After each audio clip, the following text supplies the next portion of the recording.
Hey, it's YoBo. Welcome back for day 342 of life.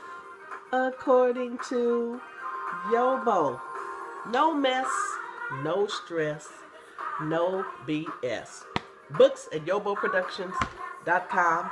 My videos on YouTube, Facebook, and Twitter.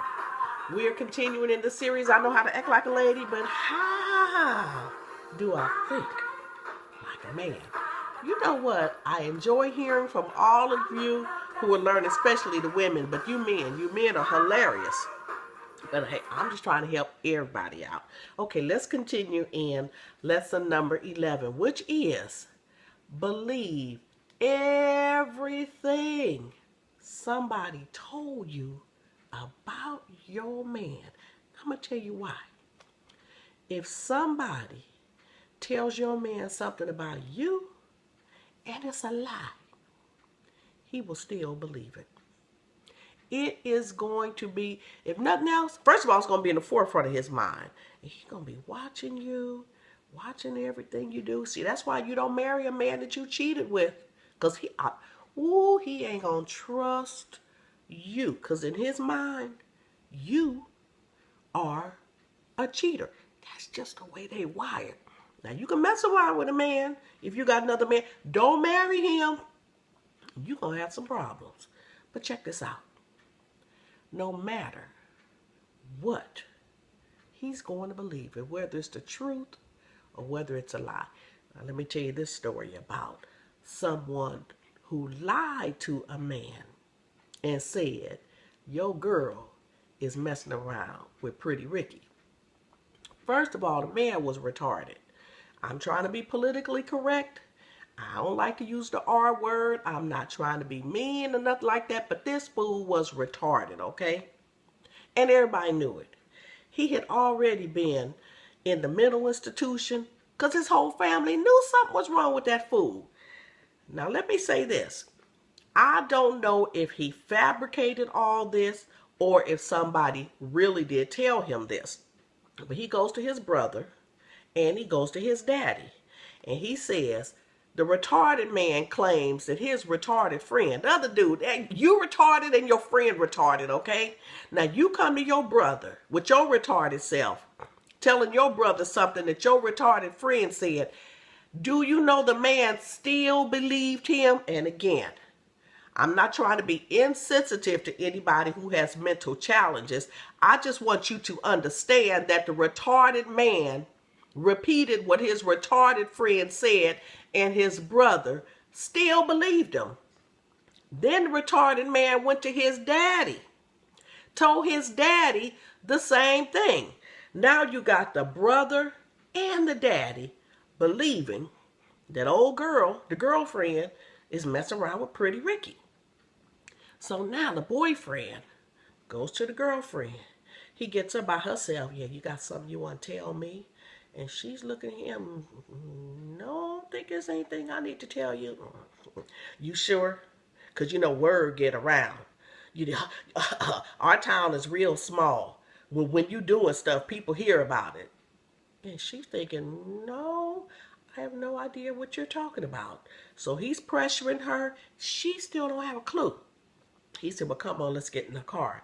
So they're driving, and she's saying to him, well, where are you going? He didn't know, so she's thinking, oh, now she's getting scared. Is he okay? Because this behavior isn't normal for him. Then he drives, and he stops at a certain street, parks the car. Now you got something to tell me? And she's looking around the surroundings, and she says, no, I don't have anything to tell you. You don't recognize anything? And she looking, well, I know that's Pretty Ricky's mom and daddy's house, but I don't know anything else. Well, they sat there for a while. She still had no idea what he was talking about. So eventually, he told her. He said, well, I heard that you've been messing around with Pretty Ricky. And she's telling him, huh, who'd you hear that from? I work, I go to school, I have a child, I barely have time to see you. How I got time to see Pretty Ricky too? Well, they went at it all night long. But eventually, I think he believed that she was telling the truth because she just stuck to her story. Well, the next day, that was on a Saturday. So the next day, a Sunday, he says to her, okay, I believe you. He said, now, but I need you to do me a favor.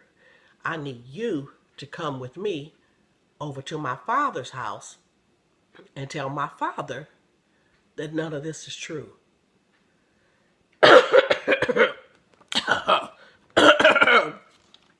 Hold on a minute.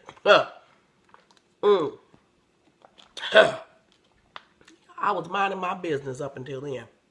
I say, hold on, hold up, wait a minute. You're not screwing his daddy. And for the record, I didn't say screwing. You ain't screwing his daddy. So you don't owe his daddy no explanation about what his retarded son said that his retarded friend told him. Now, when you start screwing the daddy, then you can go talk to the daddy about who somebody claimed you involved with. Let me get some more water. Calm down. Hold on a minute. I said, but look, that's between you and your boyfriend.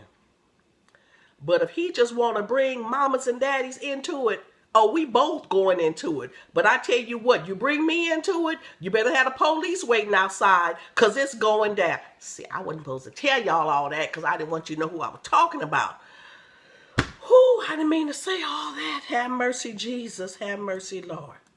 But the bottom line is, men will believe what they hear about you, even if it's a lie. So I suggest you got somebody crazy, like this one right here, who will come to your defense, talk some sense into you. Otherwise, you're going to have some serious mess, stress, and BS. That's just the way they wire. Just the way they wire. Come back tomorrow for day 343 of life, according to YoBo. Bye-bye.